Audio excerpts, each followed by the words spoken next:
Buenas tardes, bienvenidos todas y todos a otro programa más de Las Voces y los Ecos. Para los que ya habéis visto algunos de los programas anteriores, sabéis perfectamente cuál es la finalidad de este programa. Para los que es la primera vez que os conectáis, comentaros que lo que pretendemos desde Las Voces y los Ecos es hablar de actualidad política, actualidad social, de cultura y también, como no, de darle un toque de humor a estos momentos tan duros que estamos pasando. En estos programas hemos ido trayendo una serie de personas para que nos den su visión de qué es lo que está ocurriendo, sus vivencias, sus experiencias. Y por aquí ha empezado ya tanto desde un microbiólogo que nos puso sobre la mesa cuestiones científicas respecto al coronavirus, a también la parlamentaria, la portavoz de Adelante Andalucía, Inmaculada Nieto, un profesional de los servicios sanitarios de Euskadi, el cómico que está ahora mismo en boga de todos, que es el compañero Miguel Caristea, que después lo tendremos y seguro que nos hace sonreír un poco. Y en el último programa trajimos a dos mujeres para que nos contasen la realidad del mundo rural, de los pequeños municipios. La mayoría de la población de este país vive en grandes ciudades y nos parecía interesante que pudiéramos compartir con ella cómo se está viviendo esto en esos pequeños municipios. Uno de ellos, por ejemplo, era San Pelayo, que tan solo tiene 49 habitantes. Realmente fue muy interesante. Hoy vamos a hablar con alguien que conoce muy bien una gran ciudad como es Málaga. Málaga, no en vano, es la sexta ciudad más grande de España. Lo conoce muy bien y es una persona además con una alta sensibilidad política. No en vano, con 15 años ya empezó a militar en las Juventudes Comunistas. Después participó en distintos movimientos, plataformas como el No a la OTAN, asociaciones estudiantiles, también de cuestiones ecológicas como el tema de Cambril, huelgas generales, etc. En 2008 fue elegido el coordinador local de Izquierda Unida en Málaga, cargo que ostentó hasta 2015, y en 2011 recogió su acta como concejal del ayuntamiento con el grupo municipal de Izquierda Unida. Después ha revalidado en dos ocasiones ese acta, una en una confluencia como Málaga para la Gente y otra en la actualidad con la confluencia entre Izquierda Unida y Podemos bajo el nombre de Adelante Málaga, de la que es portavoz.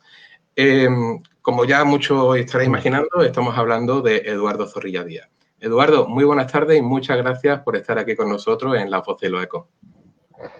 Muchas gracias a vosotros y muy buenas tardes a todos y todas. Estaba comentando que tus inicios políticos fueron realmente muy tempranos. Por aquí tenemos una imagen que da fe de ello, que lo atestigua.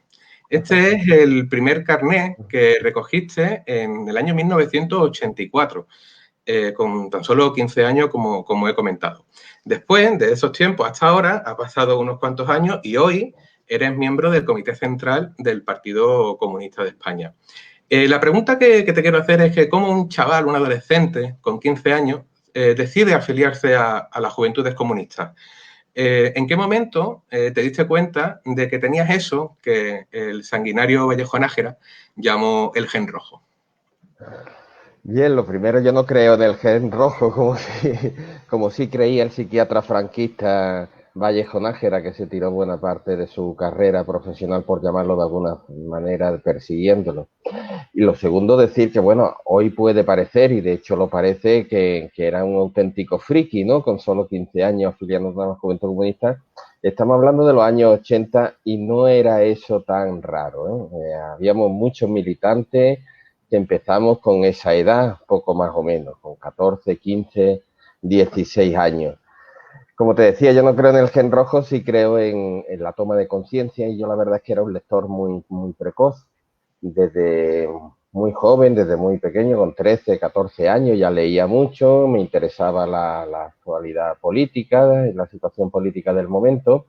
Hablábamos, otros compañeros y yo, de hecho nos afiliamos 4 de la misma clase, y quizás lo que nos llevó a decidirnos afiliarnos fue el batacazo que se pegó el PC en el año 82.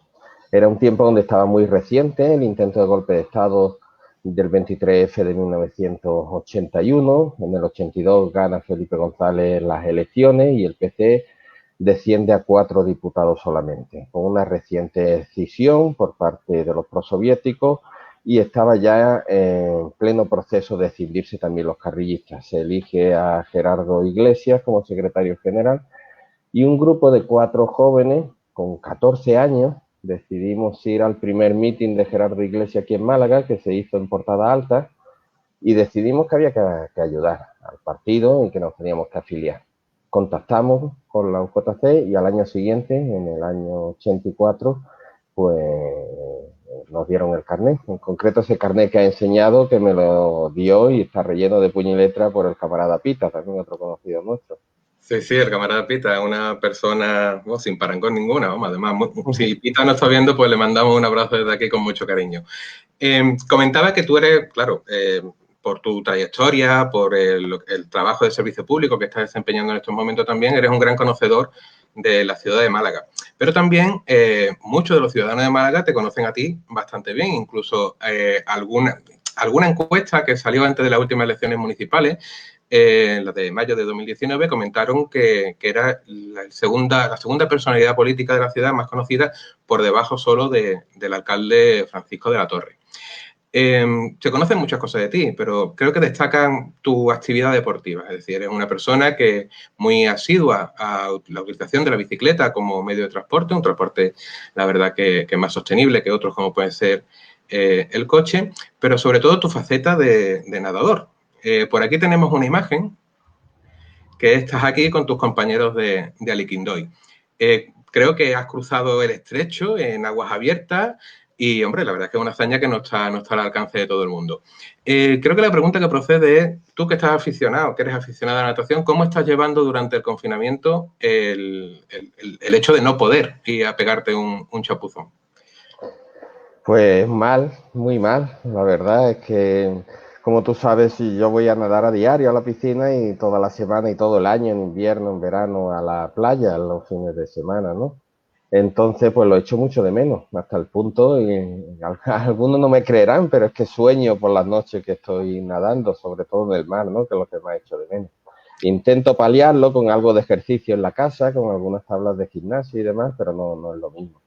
Y bueno, deportista, decías que eso no está al alcance de cualquiera. Yo defiendo que sí, que nunca es tarde para hacer deporte y que si uno se propone metas, se prepara, entrena y demás, se pueden hacer cosas mucho más allá de lo que uno pensaría, de lo que hubiera pensado nunca. Yo nunca he sido un gran deportista, no lo era de chico, no lo era de joven, ni mucho menos. Y es un poco accidentalmente como empiezo a hacer deporte, ¿no? Yo, es verdad que me gustaba mucho el agua desde pequeño y no le tenía miedo, y buenas regañinas me ha costado el no tenerle miedo desde chico al agua por parte de mi madre, pero lo que es nadar como entrenamiento y demás no empiezo a hacerlo hasta con 32 años. Nadar era algo en la universidad, unos meses, pero hasta los 32 años no empecé a entrenar en serio y demás, y fue por problemas de ansiedad. Al morir mi madre y por motivos de ansiedad empiezo a nadar accidentalmente porque un amigo me invita y desde entonces no he podido parar. Y es desde luego el mejor remedio que tengo yo y el mejor estabilizador del estado de ánimo. Y en fin, recomiendo, como tú sabes, a todo el mundo que practique cualquier tipo de actividad física saludable. La verdad es que tengo que seguir ese ejemplo porque mi situación cada vez con este confinamiento está siendo un poquito más delicada, pero bueno.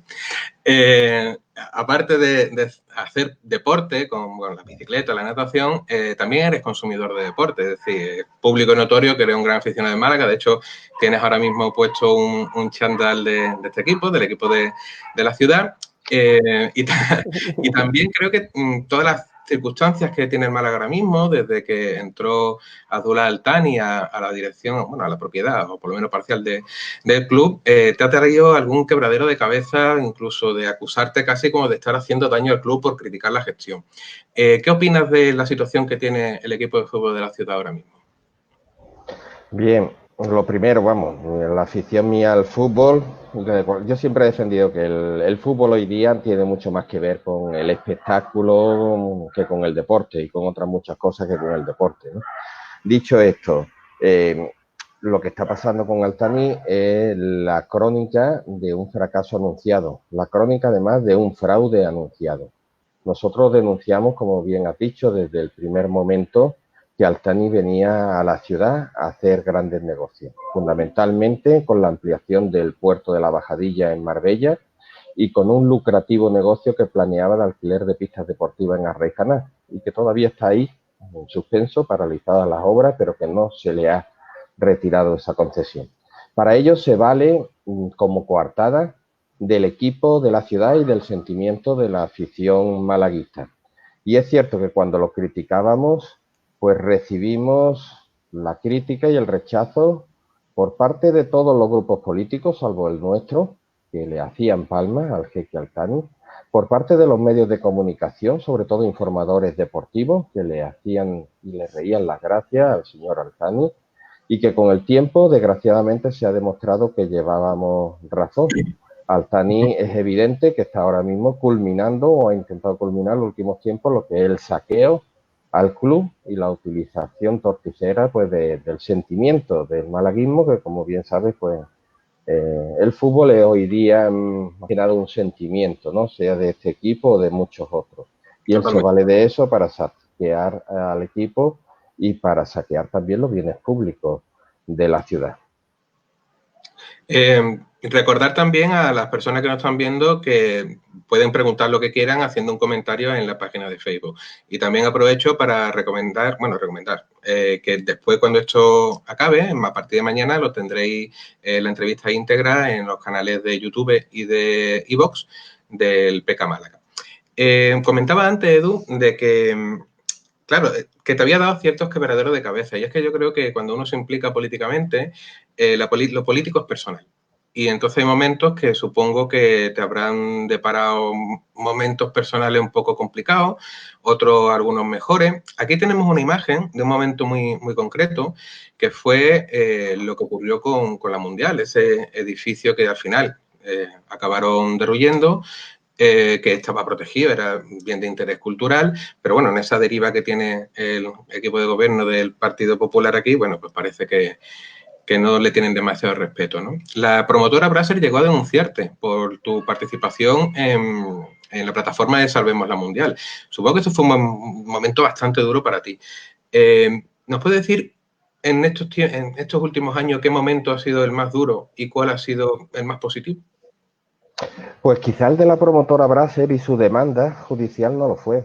La verdad es que en aquel momento yo tenía la plena tranquilidad de actuar conforme a lo que creía que era justo y además sentí el respaldo de mucha gente, tengo que decirlo, y por tanto no fue un mal momento. Para eso estamos los cargos públicos, sinceramente lo digo. Malos momentos quizá ha habido otros, cuando uno se implica, y se implica también a veces emocionalmente, pues malos momentos quizás los desahucios que no hemos podido parar y ver las situaciones trágicas de la familia, aunque quizás si tuviera que destacar un momento peor todavía que ninguno, destacaría el fallecimiento en el año 2013 de un niño en la cabalgata de la ciudad y la visita al tanatorio y a la familia de ese niño. Ese fue sin duda el momento más y el trago más difícil como cargo público. Vale. ¿Y alguno positivo? Pues positivo, pues destacaría los desahucios que sí hemos parado y el sentir en estos momentos pues la utilidad de ser cargo público y para qué puede servir en un momento dado. Lo siente en algo concreto y tangible, ¿no? Como en la situación de una familia en que se le pueda conseguir al menos un alivio. Claro, situaciones personales muy delicadas. Creo que tenemos alguna pregunta del público, me están diciendo desde producción. Mira, Pilar Quiroz, periodista del Diario Sur. Bueno, me interesaría que Eduardo Zorrilla hiciera una evaluación de la gestión de la crisis del coronavirus por el Ayuntamiento de Málaga y también la que están realizando con cierta polémica el Gobierno de España. Muchas gracias y saludos. Un saludo desde La Voz de la Eco para Pilar Quiroz. Sí, contesto, ¿no? Sí, contesta. Pues muy brevemente, sobre el Ayuntamiento de Málaga, como saben, nosotros ofrecimos desde el primer momento nuestra colaboración con lealtad y con toda sinceridad para intentar aunar esfuerzos en enfrentar desde el Ayuntamiento esta emergencia que no solo es sanitaria, sino también social y sobre todo poder ayudar a solucionar la situación de las familias más vulnerables. Desde el ayuntamiento, sin duda, se están haciendo cosas, como desde todos los ayuntamientos, y se está haciendo un esfuerzo importante en diversos ámbitos, tanto de seguridad como de limpieza, como en el tema social. Sí creemos nosotros que se puede hacer más y que hay cosas que se puede hacer mejor. De hecho, se está haciendo mejor también en otros ayuntamientos, de distintos signos políticos, incluso algunos gobernados por el Partido Popular. Creo que desde el ayuntamiento se puede hacer más en reforzar, sobre todo, con contratación de urgencia, si es necesario, para los servicios sociales y para ayudar sobre todo al reparto alimentario de alimentos. Hay muchísimas familias ahora mismo en Málaga que lo están pasando muy mal. Llueve sobre mojado, se podría decir. En Málaga, una ciudad con unos niveles de pobreza muy altos, con unos niveles también de economía sumergida muy altos, que cuando ahora no se puede salir, pues no entra ni un euro en esas casas, de muchas personas mayores que viven solas. Y ahora mismo hay un esfuerzo muy grande, sobre todo de colectivos sociales, y creo que desde el ayuntamiento se debían de invertir más recursos humanos y materiales en poder aliviar esta situación. Junto a ello, creemos que el ayuntamiento tiene que tomar un papel más activo, más proactivo a la hora de luchar por el empleo en Málaga, en dos líneas. En el tema de los ERTE, son miles las personas afectadas por ERTE en Málaga, y es verdad que el ayuntamiento no tiene ahí las competencias, pero sí puede, al menos con las empresas contratadas o subcontratadas por empresas y organismos municipales, mediar y presionar también a estas empresas para que no lleve a cabo estos ERTE, ofreciéndose, como permite el Real Decreto del Gobierno, el hacerse cargo de las nóminas. Creemos que es sangrante, por ejemplo, que un CAC, un Centro de Arte Contemporáneo, que recibe una factura, que cobra una factura al ayuntamiento y que no deja de cobrarla, plantee un ERTE cuando no tiene perjuicio económico, puesto que la entrada es gratuita y su ingreso es a través del pago de una factura que sigue pagando el ayuntamiento. Ahí el equipo de gobierno debiera de negociar con más fuerza con estas entidades.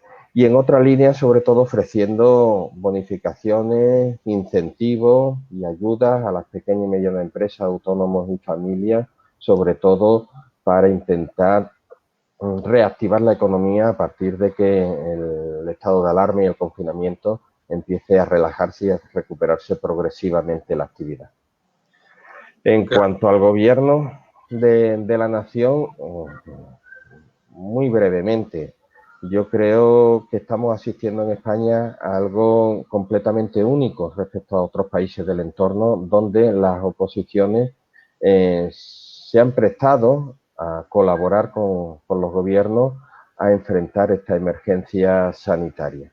Y siendo cierto que al gobierno, a este como a otros, se le pueden hacer muchas críticas en cuanto a la gestión de esta emergencia, lo cierto es que estamos asistiendo a una campaña de acoso y derribo a un gobierno que llevaba apenas 2 meses cuando surge esta crisis sanitaria, y que se están utilizando todo tipo de medios, repito, todo tipo de medios, como campaña de intoxicación con bulos, falsedades, etcétera, que rebasan y superan mucho más allá de lo que permite la libertad de expresión y el derecho de una información veraz, con el único objetivo de derribar a un gobierno de izquierdas que no se quería en España. Y hablo de los partidos de la derecha y de la ultraderecha de nuestro país. Algo completamente único y algo muy diferente de lo que vemos, por ejemplo, hoy día en Portugal, sin irnos más lejos, con un gobierno también del Partido Socialista, apoyado por la izquierda, por el Partido Comunista y por el bloque de izquierda, y con una actitud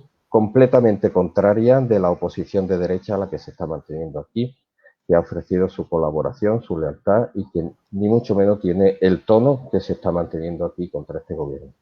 Claro. Mencionabas el CAC, ese centro de arte que siempre está envuelto con, no sé, alguna circunstancia extraña, ¿no? Como aquello de Fernando Francés y tal. Creo que tenemos otra pregunta del público. David Morales, de PTV Televisión. Buenas tardes, Eduardo y José Antonio. ¿Ha reclamado al ayuntamiento un gabinete de crisis municipal? ¿Ha tenido alguna respuesta? Bueno, un saludo a David. Un saludo, David. Efectivamente, reclamamos desde los primeros días del estado de alarma que se creara un gabinete de crisis municipal donde estuvieran integrados todos los grupos políticos con la intención precisamente de lo que decía, de que pudiéramos entre todos, con la colaboración también de los grupos de la oposición, poner nuestro grano de arena y arrimar el hombro para enfrentar esta situación.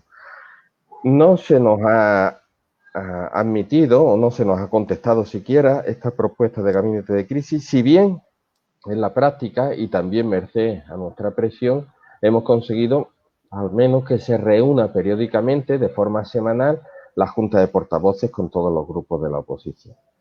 Es verdad que en esta Junta de Portavoces prácticamente se nos informa de las cuestiones que vamos planteando, pero poco a poco también vamos consiguiendo que se consensúen algunas cuestiones. Desde la convocatoria hace 2 días de un pleno extraordinario para algunos asuntos urgentes que no podían esperar de tramitarse por parte del ayuntamiento, como el expediente de municipalización del IMASA o un expediente de subvención para el OMAU. También hemos propuesto, eso se propuso por el equipo de gobierno y tuvo el consenso y el apoyo por parte de los grupos de la oposición, y nosotros hemos propuesto el que se convoquen comisiones de pleno, también de forma extraordinaria, para que todos y cada uno de los concejales y concejalas que están al frente de las distintas áreas de gobierno expongan cuál es la acción municipal que se está desarrollando frente a esta crisis sanitaria y social.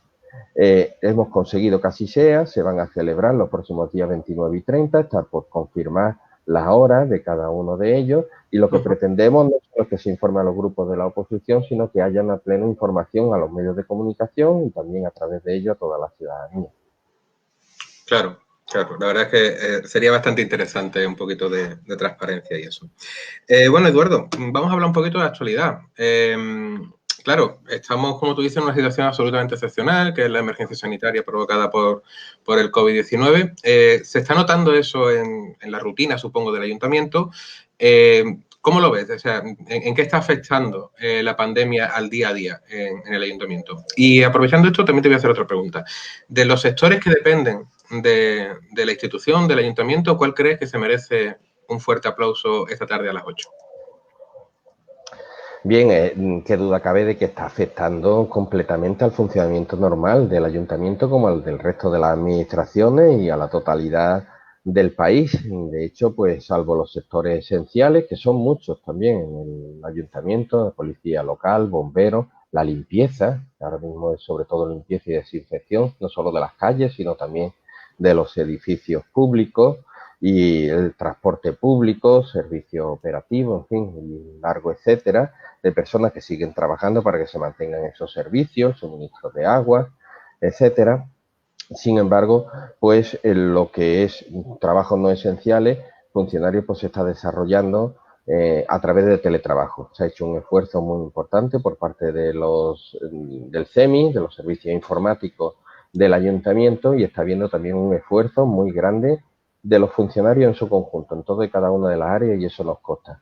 Y antes hablaba de las cosas que se podían hacer más en servicios sociales, y quiero destacar que por parte de los trabajadores y trabajadoras de los servicios sociales se están multiplicando los esfuerzos, están trabajando no al 100%, sino al 200% por atender esta situación, y lo que pedimos es más refuerzos para su labor.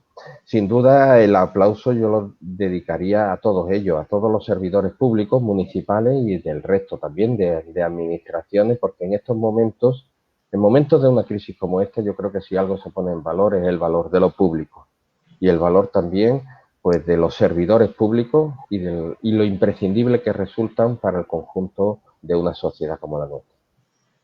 Está claro, solo hay que verlo con la sanidad. Málaga, el Ayuntamiento de Málaga, además de la situación de excepcionalidad por la pandemia del coronavirus, tiene un plus añadido que ha sido, tenemos una imagen por ahí, el alcalde que sufrió una lesión cerebral, ¿no? Ha sido operado con éxito. Desde La Voz y los Ecos le mandamos un fuerte abrazo a Francisco de la Torre. Esperamos que se recupere lo antes posible y que pueda volver a desempeñar su trabajo con total normalidad. ¿Está afectando al trabajo que realiza el equipo de gobierno la baja del alcalde? Bueno, directamente no, en el sentido de que seguimos reuniéndonos, como decía la Junta de Portavoces, todo por vía telemática. Hace 2 días se reunió, como decía, se celebró un pleno de nuestra ciudad, el primero en la historia de Málaga que se celebra por vía telemática, y es el trabajo institucional y el trabajo de todos los servicios públicos sigue funcionando a pleno rendimiento.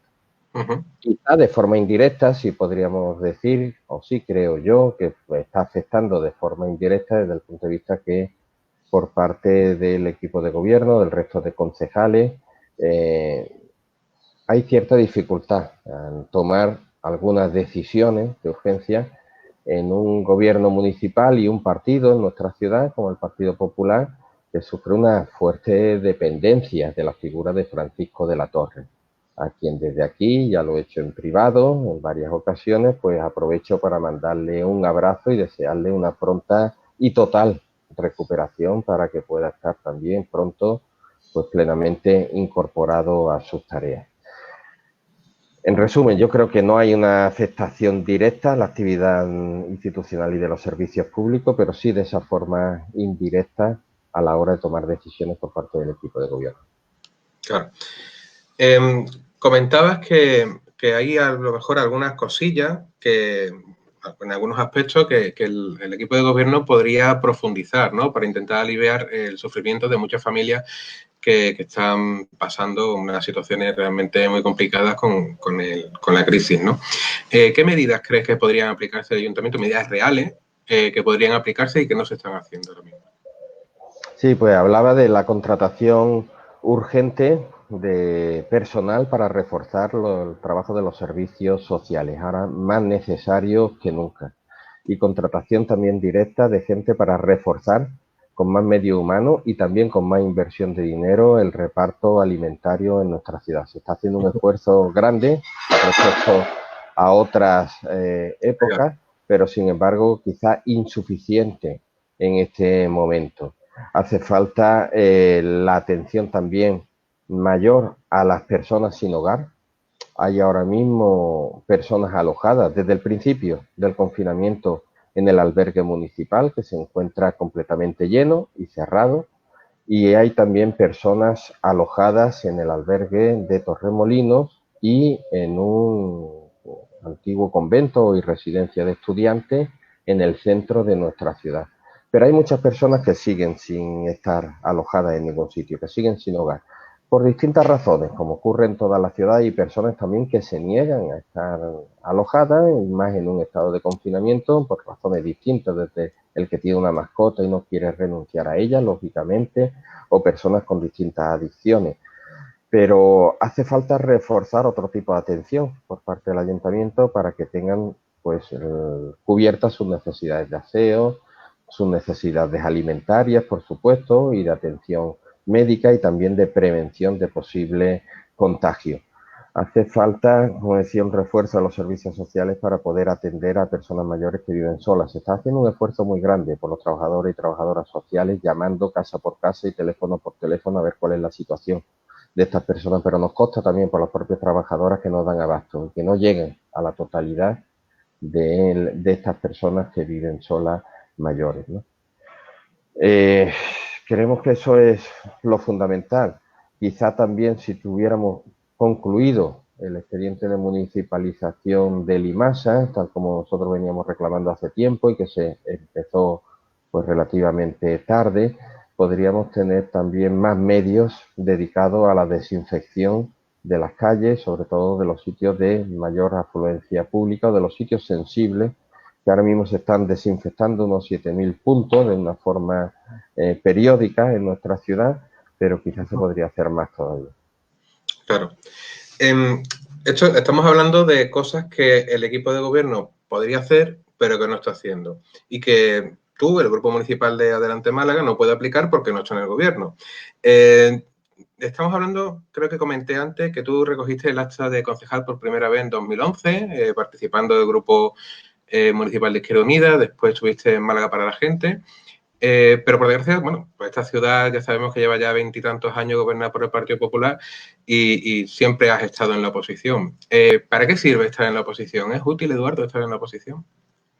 Pero yo creo que no solo es útil, sino que la labor de una fuerza de izquierda en la oposición, en una ciudad como Málaga, ya sea frente a un gobierno de mayoría absoluta o bien un gobierno que tiene esa mayoría merced a un acuerdo de gobierno, como actualmente tienen PP y Ciudadanos, no solo es útil, sino que es imprescindible. Y me refiero a que es imprescindible no solo en la tarea de fiscalización del gobierno municipal, de por sí muy importante, pero sobre todo por la posibilidad de poner en la agenda política de nuestra ciudad y también en la agenda mediática aquellas cuestiones, sobre todo las sociales y de empleo, que la derecha nunca pone. Desde este punto de vista, y aunque no tanto destacaría propuestas que hacemos, muchas, nos hemos destacado siempre por ser el grupo más propositivo de la oposición y propuestas que muchas veces, muchísimas, en una buena parte, tienen el respaldo de la mayoría y son aprobadas. No destacaría tanto eso porque muchos de esos acuerdos luego no se cumplen. Destacaría como utilidad de esta tarea de la oposición el poner estos asuntos en la agenda política y en la agenda mediática. Claro, perfecto. Vamos a hablar de lo que es el grupo municipal en el que te encuentras ahora. Creo que tenemos ahí una imagen. Adelante, Málaga. Este es el acto central, si no recuerdo mal, que se hizo en el Parque de Güell, cerca de donde tú resides. ¿Cómo está valorando el trabajo de la confluencia aquí en el Ayuntamiento? Bien, yo siempre he sido, como sabéis, un defensor de la confluencia desde el principio, incluso antes de que llegara a concretarse esa confluencia, como lo fui en su día, defensor de cuando se creó Izquierda Unida, que también era una forma de confluencia de distintas fuerzas de izquierda de este país. Yo lo valoro muy positivamente, creo que no solo es necesario, sino imprescindible, que son mucho más las cuestiones que nos unen y que las que nos separan, y que por tanto no tiene sentido que compitamos distintas fuerzas de izquierda por un mismo espacio sociopolítico. Mi valoración de la situación actual de esta confluencia es positiva, pero creo también, y así lo digo, que necesita profundizarse, necesita avanzar. Manteniendo cada cual su identidad, debemos de ir creando una nueva entidad política más allá de lo electoral y más allá de los acuerdos de los partidos por la cúpula. Es decir, que tiene que hacerse desde la base y desde la presencia, sobre todo en lo social. La imagen que hemos visto antes es de un acto de campaña, ¿no? La campaña, ese momento tan activo dentro de la vida política, ¿verdad? A veces en campaña yo creo que se hacen, no sé, los que organizan las campañas electorales y tal, supongo que hay veces que plantean cosas que tienen que hacer los candidatos quizás porque ellos mismos no son los que tienen que hacerla, ¿no? Tenemos aquí una imagen. ¿Qué no estarías dispuesto a hacer en una campaña electoral, Eduardo? Pues, por ejemplo, repetir una foto como esta, sin duda. Yo creo que es lo único que me arrepiento de ninguna campaña electoral de las que he participado, y han sido varias. Yo creo que es como tú dices, porque a veces se irían por personas que no son las que lo tienen que hacer. Que no son las que lo tienen que hacer. ¿No? A veces que, y yo no tengo problema en disfrazarme, ¿eh? Como sabe, cada carnaval nos disfrazamos. Sí, pero, sí, eso. En fin, no creo que fuera muy acertada en su momento. La cosa es que la foto ha quedado ya como para los anales, ¿no? Está ahí siempre, va apareciendo de vez en cuando, ¿no? La tiene la gente en la memoria. Estamos en una situación, aparte de lo municipal, estamos en un gobierno central donde sí hay un gobierno donde la confluencia de Podemos e Izquierda Unida está en este gobierno de coalición que se ha venido a denominar gobierno de coalición progresista con el Partido Socialista. Las relaciones con el Partido Socialista en el ámbito municipal, ¿cómo son? ¿Y cómo son las tuyas como portavoz del grupo municipal con la del portavoz Dani Pérez, del PSOE? La relación con Dani es una relación muy cordial y muy fluida.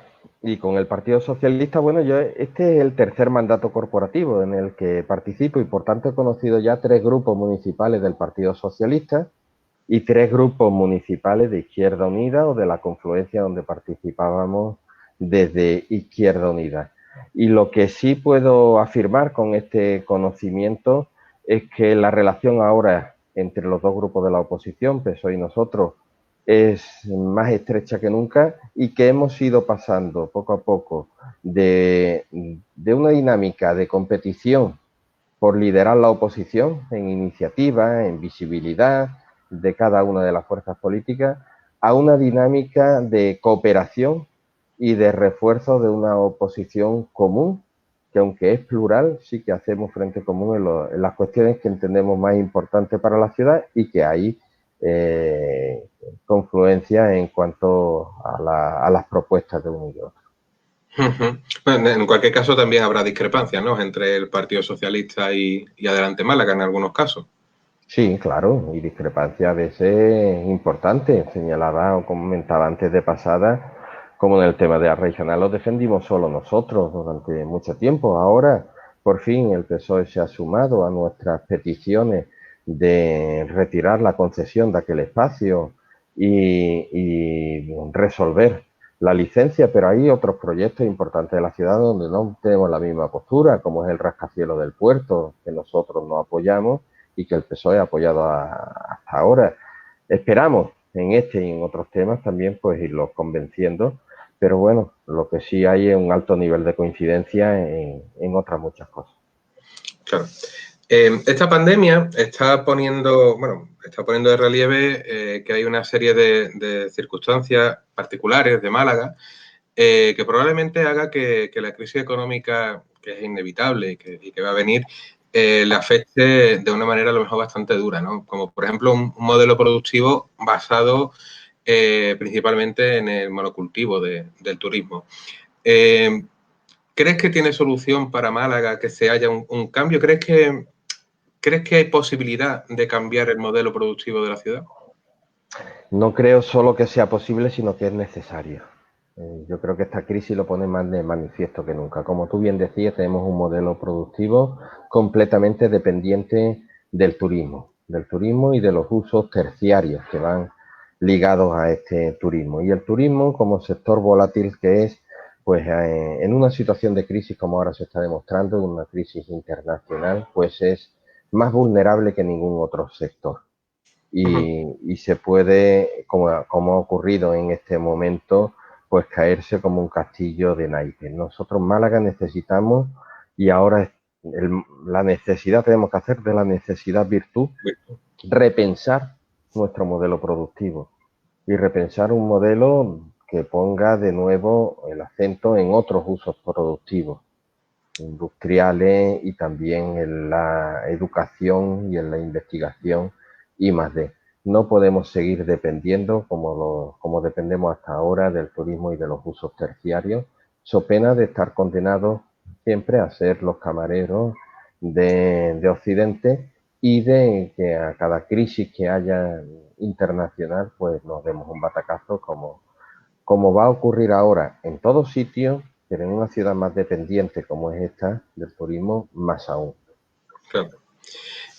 Málaga, esa ciudad de los museos, también tiene otra, bueno, supongo que esto es algo que también se repite en otras ciudades, ¿no? Que una gran desigualdad dependiendo del código postal donde se viva, ¿no? No es lo mismo, por ejemplo, la barriada de Limonar que los Asperones. Eso es una constante que lleva así, el barrio de los Asperones lleva cerca de 30 años, me parece, creo recordar, y siguen allí como un poco en un gueto, hacinados.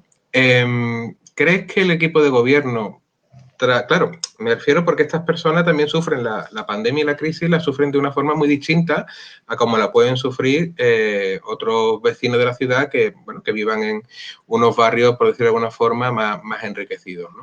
¿Crees que el equipo de gobierno del Partido Popular aprenderá algo de este COVID-19 e implementará una serie de políticas para intentar resolver la desigualdad creciente, además, que hay en la ciudad de Málaga? No lo sé, no lo sé, la verdad, porque el tema lo tiene un poco inserto en su ADN, ¿no? Permítaseme la metáfora. Ten en cuenta que la desigualdad en Málaga se ve a todos los niveles, económica, social, pero incluso desde el punto de vista del urbanismo. Aquí se ha desarrollado por el gobierno municipal del PP un urbanismo tremendamente clasista, donde ha diseñado pues barrios para seguir siendo barrios acomodados y donde ha concentrado las viviendas de protección pública o barrios donde se han concentrado las viviendas sociales para la gente más necesitada, llevando a cabo un urbanismo y una división urbana de la ciudad pues muy clasista. Málaga es una de las ciudades más desiguales de España y más desiguales de Europa. Y no es algo que digamos nosotros, y lo digan solamente colectivos que puedan ser sospechosos de izquierda. Lo dicen los propios estudios municipales, estudios del OMAU, del Observatorio de Medio Ambiente Urbano Municipal, o estudios también del Observatorio Municipal por la Inclusión Social, ponen de manifiesto esta desigualdad inmensa en la ciudad de Málaga. Es una desigualdad que también, como tú decías, se ve por territorio. La desigualdad se ve barrio a barrio. Basta poner como ejemplo que en Málaga hay barrios que triplican la renta media de otros barrios, y eso con datos del propio Ministerio de Hacienda. O un dato que es aún más escalofriante: el vivir en un barrio obrero puede suponer 8 años menos de esperanza de vida media respecto a vivir en un barrio acomodado. Esta desigualdad, para irla revirtiendo, no se revierte en 2 días, y hacen falta políticas que cambien y que subviertan totalmente el orden de prioridades y que subviertan esa concepción de la ciudad, de forma que se invierta la redistribución de la inversión pública, que hasta ahora pues se ha invertido sobre todo en pocas áreas, las áreas más expuestas al turismo, las áreas que son el escaparate de la ciudad, revertir eso para que el grueso de la inversión pública vaya a los barrios y vaya a inversiones en equipamiento, en servicios que mejoren la calidad de estos equipamientos y de estos servicios en los barrios, y vaya pues apostando por otro modelo incluso territorial de la ciudad. Claro. Aprovecho otra vez para recordar que las personas que nos están viendo pueden realizar las preguntas que quieran en el propio comentario de la página de Facebook. Me dicen que tenemos una preguntita. Dolores Ibarro y Gómez, anda. ¿Qué opina del problema de los patinetes eléctricos en nuestra ciudad? ¿Podría comentar alguna solución que proponga su grupo municipal al respecto? Muchas gracias, Dolores. Bueno, nosotros hemos propuesto varias mociones y varios acuerdos con respecto a los patinetes. En el tema de los patinetes hay que empezar diciendo que en gran parte de la regulación de los patinetes pertenece a la Dirección General de Tráfico. Es decir, regular qué velocidad máxima pueden tener, regular si lo pueden usar los menores o no, en qué condiciones, si hay que usar casco, en qué vías pueden circular. Eso no pertenece al ayuntamiento. Ahora bien, eso no es excusa para que el ayuntamiento no haga nada, como creemos que durante mucho tiempo no se ha hecho nada en el Ayuntamiento de Málaga. La Dirección General de Tráfico sí dejó claro, mediante una circular ya del año 2016, de que los ayuntamientos sí tenían competencias para 2 cosas: para prohibir su uso y su circulación por las aceras, cosa que aquí en Málaga se ha permitido y se sigue permitiendo, poniendo en peligro a peatones, la parte más vulnerable de la movilidad. Y segunda cuestión que decía la Dirección General de Tráfico: los ayuntamientos también son competentes para regular las condiciones de uso de las empresas que tienen concesiones para su alquiler, porque gran parte del problema de los patinetes eléctricos vienen sobre todo de los patinetes de alquiler, que en Málaga pues gestionan 9 grandes empresas, 9 empresas multinacionales en muchos casos. Nosotros creemos que los patinetes pueden ser un medio de transporte alternativo al transporte privado, pero que tiene que regularse unas condiciones para que no provoquen problemas de seguridad en los viandantes y, por supuesto, no provoquen también problemas de ocupación de la vía pública, porque otro de los problemas que se provoca es que se dejan estos patinetes de alquiler, no los patinetes que son de propiedad, nadie los deja tirados en la calle, pero sí estos patinetes de alquiler tirados de cualquier forma en la vía pública, obstaculizando la circulación de las personas, y ante eso el ayuntamiento, que tiene competencias en la ordenación de la vía pública, sí que puede sancionarlo. Creemos que los patinetes deben de circular por las vías de hasta 30 kilómetros hora y por los carriles bici, y que deben de abandonar las aceras de nuestra ciudad, y que debe de castigarse pues el que puedan estar aparcados en la acera. No tiene sentido que se pueda multar a una moto, con razón, si se deja aparcada en una acera y no se puede hacer con un patinete. Claro. En esta situación en la que nos encontramos, estamos viendo, y creo que lo has comentado tú antes, cómo hay una suerte de desinformación, de intoxicación informativa, de eso que se vienen llamando las fake news, los bulos, las mentiras y tal, que digamos que son un poco el caballo de batalla que están utilizando las fuerzas de derecha, ¿no?, contra el gobierno central, el gobierno de Partido Socialista y Unidas Podemos. ¿Qué finalidad cree que hay detrás de esto? ¿Qué valoraciones hace? O sea, ¿hasta qué punto se puede llegar con esto? ¿Dónde está el límite, tú que eres abogado, entre la libertad de expresión y la falta de información veraz, ¿no?, que es un poco lo que se está dando? Bien, yo creo que no es casual. Me parece tremenda esta campaña de intoxicación mediante bulos que traspasan y que superan mucho más allá de lo que son distintas opiniones que siempre debe de respetarse y de permitirse, pero no es algo casual. Recordemos que estas son estrategias que se han utilizado y se han ido depurando pues por la ultraderecha. Brasil, por ejemplo, es un ejemplo de esta utilización que aupó a Bolsonaro al poder, o que ha sido también muy utilizada en Estados Unidos por los partidarios de Donald Trump.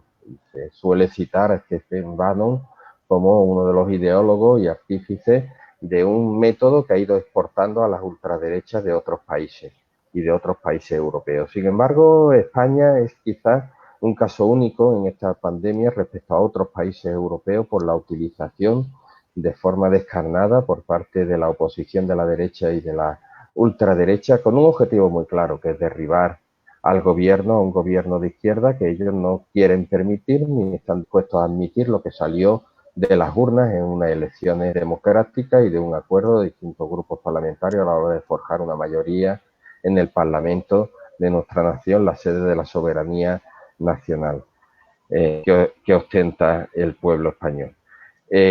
Yo creo que ahora mismo el debate jurídico, y lo han puesto de manifiesto otros juristas con mucho mayor conocimiento que el mío, a la hora de decir que el derecho, la libertad de expresión no es la libertad de proferir bulos.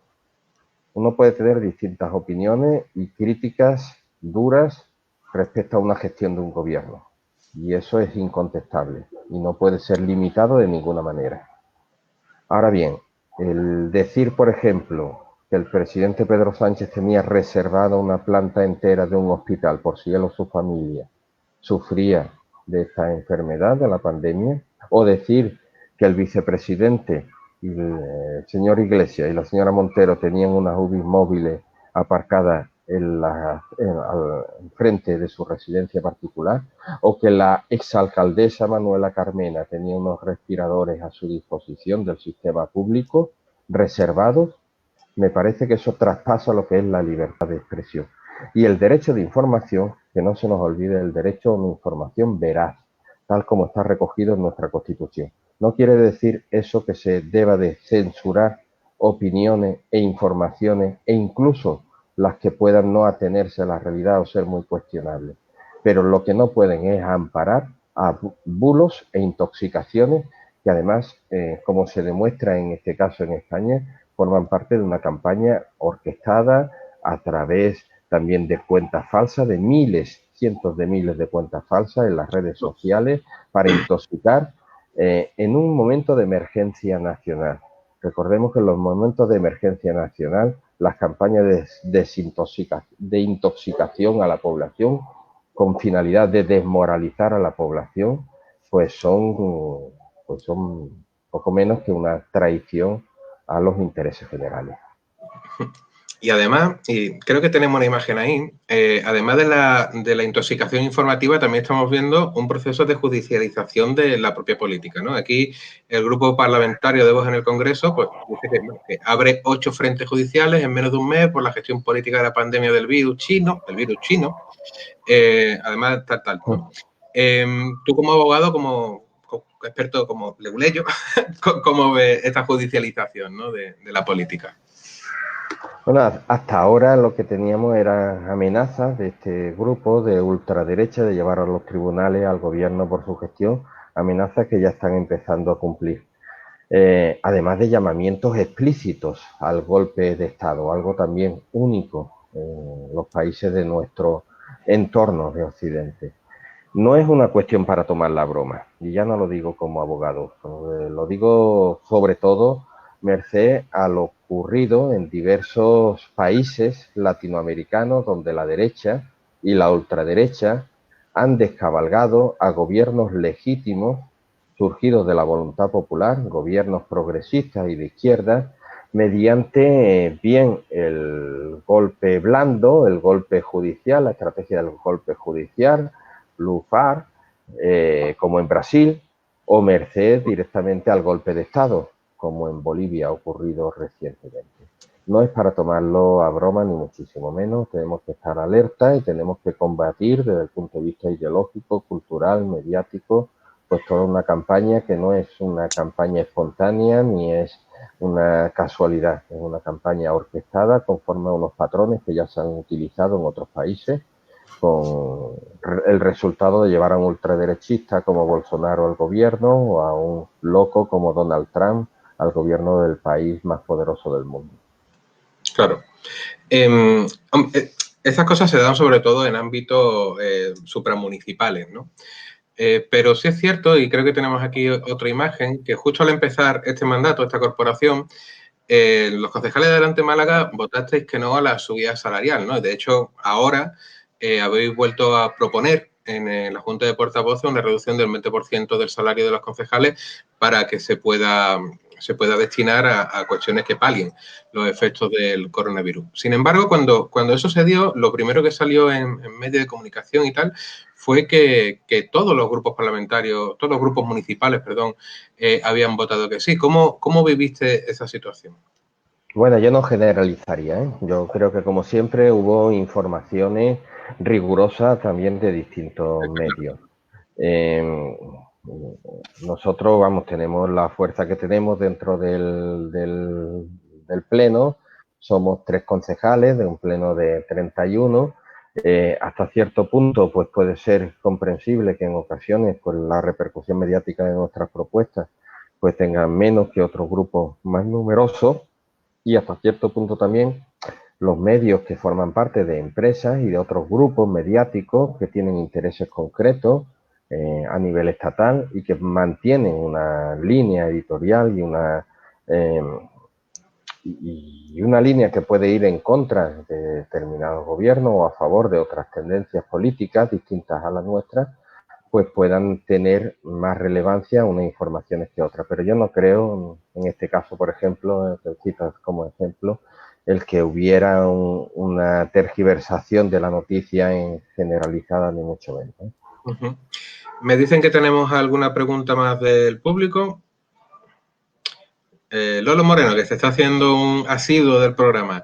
Hola Edu, ¿qué esperas luego del tema Torre del Puerto? O Puerto de la Torre, supongo que será... Bueno, la Torre del Puerto, el bosque urbano, el regional. O sea, ¿qué esperas de ahí? Bueno, son tres temas importantes para resumirlo mucho en una respuesta. Yo creo que el tema de la Torre del Puerto se tendrá que replantear en algún momento, abandonar, porque es además una propuesta inviable desde el punto de vista técnico y desde el punto de vista económico, no solo de la inversión de su construcción, sino del mantenimiento de esta inversión a largo plazo. Uh-huh. Yo creo que el tema de Arraijanal también tendrá que replantearse y al final se tendrá que imponer los hechos, y es que la operación que ya se advirtió por algunos técnicos que era una operación de alto riesgo de concederle al jeque durante 75 años una concesión gratuita para una obra que hoy día se encuentra abandonada completamente y sin viso de que se vaya a retomar, pues ese proyecto tendrá que ser abandonado también por el ayuntamiento. Ahora, los terrenos de Repsol, ahí el alcalde sigue apretando y quiere a marcha forzada sacarlo adelante. Contra toda lógica, contra la lógica de otras grandes ciudades europeas que han planeado y ejecutado grandes pulmones verdes dentro de su ciudad para mejorar la calidad de vida, no solo ambiental, sino de zonas de esparcimiento para la ciudadanía, y contra la lógica también que ponen de manifiesto los expertos de los peligros que nos acechan con el cambio climático y cómo estos grandes parques son más necesarios que nunca en los tiempos que se nos avecinan. A pesar de eso, sigue apretando y bueno, dependerá también de la viabilidad económica, porque este es un proyecto que se haya parado desde hace muchísimos años, desde hace décadas se han ya parado. Y siendo honestos, no hemos sido ni los movimientos sociales ni los grupos de izquierda los que lo hemos conseguido frenar durante tantos años.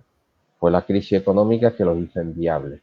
Ahora entramos en un periodo también de incertidumbre desde el punto de vista económico y a lo mejor tampoco es viable a corto o a medio plazo esa inversión para nadie. Por tanto, tenemos un tiempo, ganamos tiempo también para replantearnos un proyecto que yo creo que es muy nocivo para la ciudad y replantearnos aquellos terrenos como una oportunidad histórica y quizás irrepetible de crear un gran pulmón verde en el mismo centro de los distritos más poblados de nuestra ciudad. Creo que tenemos otra pregunta de Domingo José Pollato Lara. Buenas tardes a los dos. Hemos visto que habéis celebrado un pleno por videoconferencia. ¿Cómo valoran la experiencia, no solo como medida a corto plazo, sino como nuevo elemento de toma de decisiones colegiadas en situaciones de normalidad? ¿La presidió el alcalde? Gracias. Salud y República. No, no la presidió el alcalde, la presidió la alcaldesa accidental. Un saludo también para el compañero y amigo Domingo, y además colega de profesión, abogado.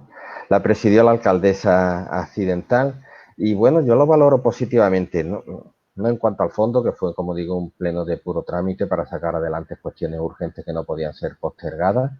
Lo valoro como lo que ya se vislumbra en la pregunta. Y yo creo que va a pasar con otras muchas cosas. Hay cuestiones que estamos adoptando ahora, obligados por la situación de emergencia y por el confinamiento, como es la celebración de pleno y otros órganos telemáticos, y son cuestiones que seguramente se van a ir imponiendo para cuando pase todo esto, como una medida quizás no la habitual o la única, pero sí como un recurso también para poder celebrar sesiones y para poder llevar a cabo distintos recursos para mejorar la información y la transparencia a la ciudadanía sobre la actividad institucional. Yo creo que esta emergencia sanitaria y el COVID-19 va a cambiar muchas cosas. Y entre esas muchas cosas, pues va a cambiar cuestiones como esta. Claro. Pues ahora vamos a pasar a una sección que seguro que muchos que nos están viendo están esperando, que es la sección que dirige y que lleva el compañero Miguel Caristea. Miguel, ¿qué tal? Buenas tardes. ¿Cómo estás, Miguel? Aquí un día más siendo un héroe, sin saber. Un héroe. No has recibido todavía ningún paquetito en el buzón, ni ninguna cartita de la Audiencia Nacional, ni nada de eso, ¿no? De momento, ¿no? Como tengo varios chalets, tampoco a lo mejor ha llegado otro. A lo mejor ha llegado otro, eso es cierto. ¿Te lo está pagando el gobierno los chalets, por supuesto? Sí. Claro. Bueno, pues si te parece, empezamos con tu sección, la actualidad según Caristea. Vamos allá.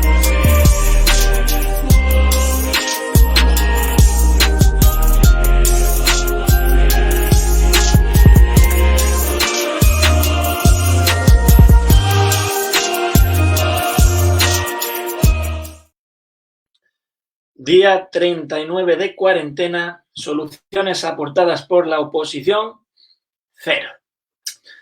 Seguimos igual. Como habéis visto, el compañero Eduardo lleva una camiseta del Málaga, yo llevo una del Barça. Yo creo que lo único que no puedes elegir es el equipo del que eres. Hay compañeros que dicen, no, lo que no puedes elegir son tus ideales políticos. Y yo digo, bueno, mira a Juan Marín. Juan Marín, el vicepresidente de la Junta de Andalucía, que empezó en Alianza Popular, pasó al Partido Andalucista, luego CIS y ahora Ciudadanos. Cambia más de chaqueta que de calzoncillo. Caso es que al ser el Barça, me ha sorprendido una noticia en la que dice que el Barça va a añadirle un apellido al Camp Nou. Es decir, va a ponerle otro nombre. Ahí lo tenemos, el Barça cede el nombre de Camp Nou para luchar contra el coronavirus. Yo lo vi y me recordó un poco a cuando nos pusimos UNICEF de publicidad en la camiseta. ¿A que ya no veis UNICEF, eh? Pues lo mismo. Eso ya lo hemos visto además con el Málaga, como han estado comentando, como el Jeque Altani cogió el equipo y utilizó el fútbol, ese sentimiento que hay futbolero en la ciudad, para intentar hacerse con todo. No ha parado hasta que él lo que quería, no, lo ha dicho el compañero Eduardo, era pues, meterle mano al puerto de Marbella y a unos pocos negocios más. El caso es que al final lo hemos pillado, ¿no? ¿Dónde está el Tani ahora y dónde está Eduardo? Al final la izquierda, que siempre tenemos razón, ¿sabes? Pero los malagueños seguís votando a Francisco de la Torre, ¿no? Que pone luces muy bonitas en Navidad. Es que tenemos muchos museos, ¿eh? ¿Cuántos museos, eh? Museos como el de las gemas, que creo que no hemos hablado de eso, el Museo de las Gemas, que abrió 2 horas y que costó 8 millones de euros de dinero público. Cágate.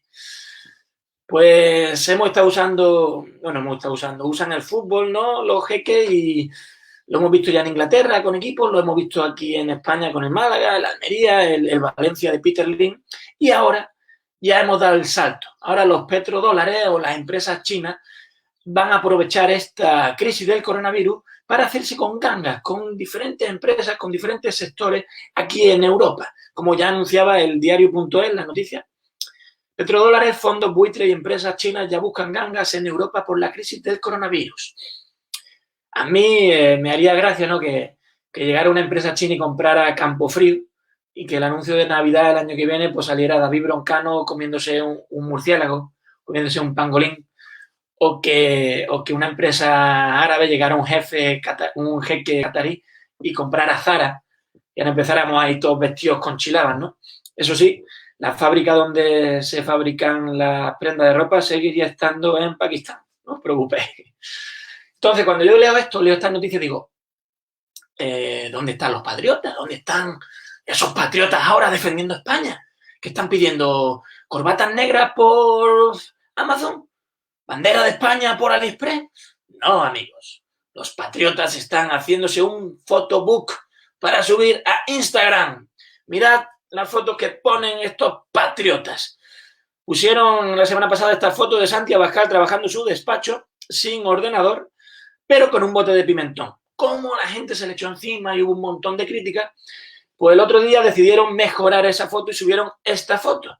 Mira, hay muchas más cosas, ¿eh? Hay un ordenador que la gente criticó, ¿no?, de que tiene la manzanita apagada y que entonces estaba apagado. Bueno, es verdad que a partir de 2016 creo que los Mac ya no tienen iluminada la manzana en caso de estar encendido o apagado.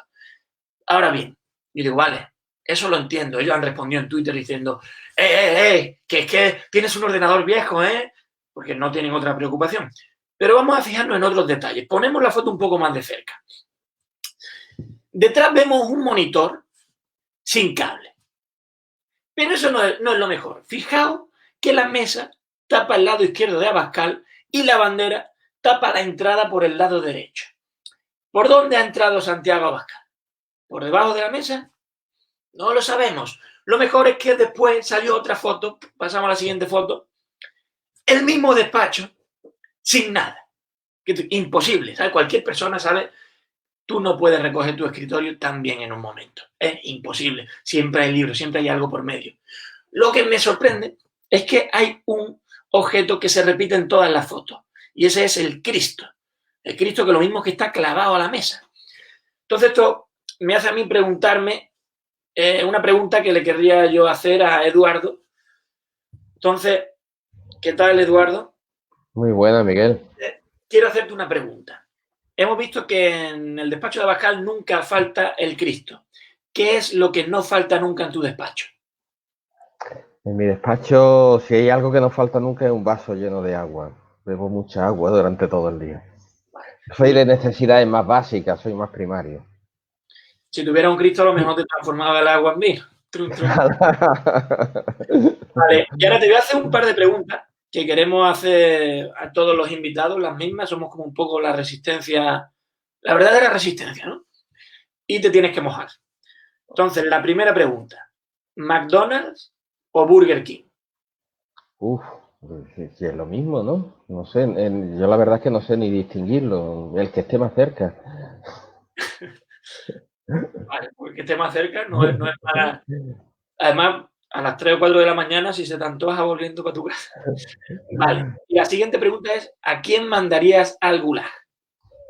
¿A quién mandaría al gulag? Bueno, yo creo que hoy no hay gulag, no mandaría a nadie. ¿A nadie? a nadie. Ni a un José María Aznar. José María Aznar yo creo que está bien retirado como está, lo mandaría al retiro, a la jubilación. No lo mandaría al gulag. Bueno, pues no tenemos nadie todavía para el gulag, pero a lo mejor el siguiente invitado manda cualquiera. Pues muchas gracias. Hasta aquí mi sección. Muchas gracias, Miguel.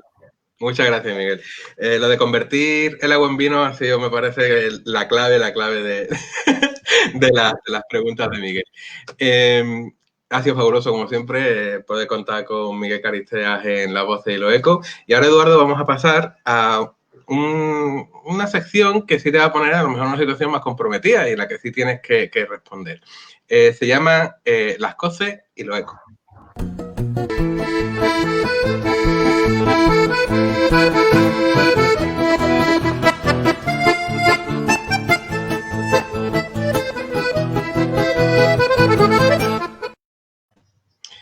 Bien, se llama Las Coces y los Ecos porque vamos a ir pasándote, como ya hicimos la semana pasada, una serie de imágenes de algunas personas o de algún lugar o algún grupo de personas, y la idea es que las definas rápidamente con una palabra, un par de palabras, una frasecita muy corta. Claro, esta definición puede ser tan contundente como una coz o tan sutil como un eco. Eso ya depende de ti, tú decides. Vamos con la primera imagen. Paqui Macías, viceportavoz de Adelante Málaga. Pues la perfecta compañera.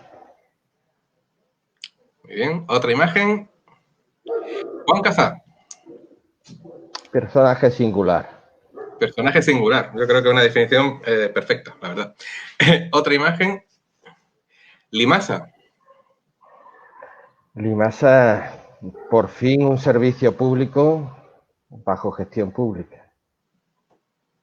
Cierto. Siguiente. Celia Villalobos, que fuera alcaldesa de Málaga en su momento. La extravagancia en la política. Un poquito sí. Otra imagen. Rockberto. Un genio y un malagueño emblemático. Totalmente. Ahí tenemos merecido su gusto. Siguiente imagen, por favor. La Rosaleda, o la afición malaguista, o el Málaga. Pues la sede de tantas ilusiones, de tantas alegrías y también de tantas tristezas. Un lugar único, sin duda, para los malaguistas. Por supuesto. Otra imagen. Elena Cortés. Pues una compañera de altísimo nivel en todo lo que hace, como concejala, como parlamentaria, como consejera, que fue, todo lo que hace lo hace a un altísimo nivel. La verdad que sí, un saludo a Elena Cortés si nos está viendo. Siguiente imagen. Antonio Banderas. Un grandísimo actor malagueño. Malagueño universal, además, podríamos decir. Además. Otra imagen. María Gámez. María Gámez fue una compañera de oposición honesta, trabajadora y leal. Y estoy seguro que lo va a seguir siendo en todas las tareas que desempeñe. Me parece una gran persona. Otra imagen. Bendodo. Bendodo, yo creo que la habilidad para progresar en la política merced a la habilidad en los equilibrios internos. Un malabarista de la política. Mejor, mucho más resumido y mucho más certero, tu definición. Siguiente imagen. Marbella. Sabemos que esta ciudad tiene cierto cariño a esta ciudad por un pasado que pasaste allí. Pues sí, mucho. Para mí es mi segunda ciudad, aunque no he nacido allí, ni he vivido, pero he trabajado mucho allí. Para mí es una ciudad muy querida, una ciudad de muchos contrastes, una ciudad que fuera de tópicos tiene una gente muy entrañable, un pueblo muy entrañable. Pasamos a la siguiente. Rosa Díez. Antes hablaban de Juan Marín, pero Rosa Díez es muy interesante también, ¿verdad, Edu? Pues sí, no sé, podríamos decir la veleta de la política nacional, el cambiar de orientación, pero completamente, ¿no? Desde los inicios hasta el final. La antítesis de la coherencia.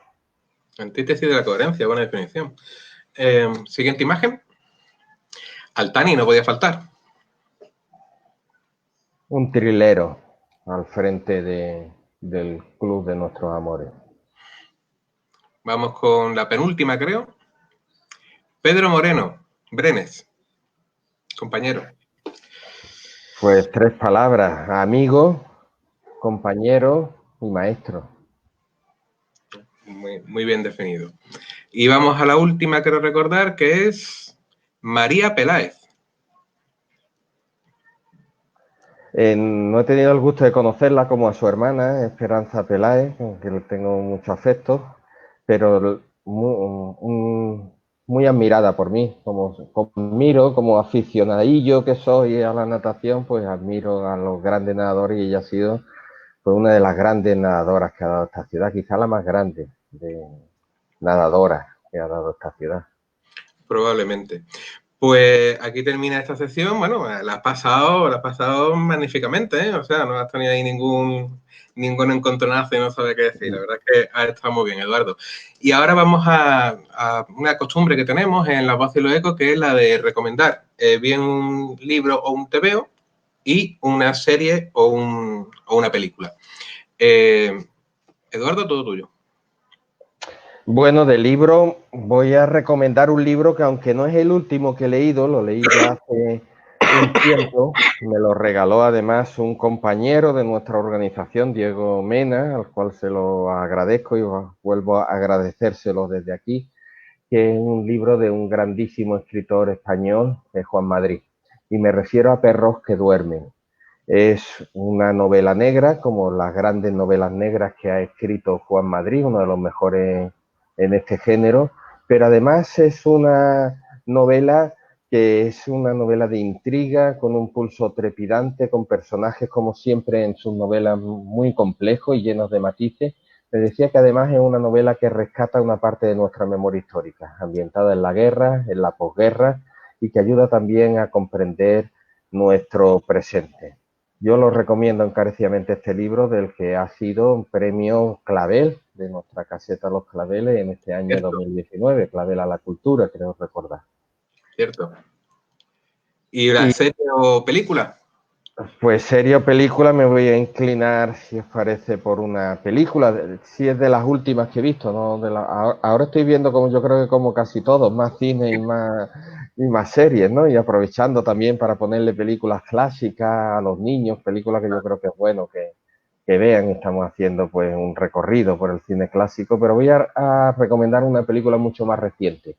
De hecho, ha tenido algún premio Goya y muchas nominaciones en estos últimos premios Goya, que es la película La Trinchera Infinita, protagonizada por 2 malagueños, Antonio de la Torre y Belén Cuesta. Antonio de la Torre, además, simpatizante nuestro, un gran compañero y un grandísimo actor. Una película magnífica y que además rescata pues un aspecto poco conocido de nuestra memoria democrática, que es la figura de los topos, esas personas que por salvar su vida estuvieron confinados durante muchísimos años en plena dictadura y que solamente pudieron salir ya en los últimos años de esta. Alguno incluso salió terminado, ya muerto Franco. Además, yo creo que en la situación de confinamiento que estamos viviendo, después de ver esta película, el confinamiento que vivimos pues va a quedar como un mero descanso domiciliario al lado del ejemplo de estas personas. Claro, yo la vi hace poco y la verdad es que la película es soberbia, como soberbias son las actuaciones tanto de Antonio de la Torre, como sobre todo, para mi gusto, la de Belén Cuesta, que me pareció una auténtica maravilla, la verdad que sí, y aprovechando el guante de Eduardo, yo también la recomendaría.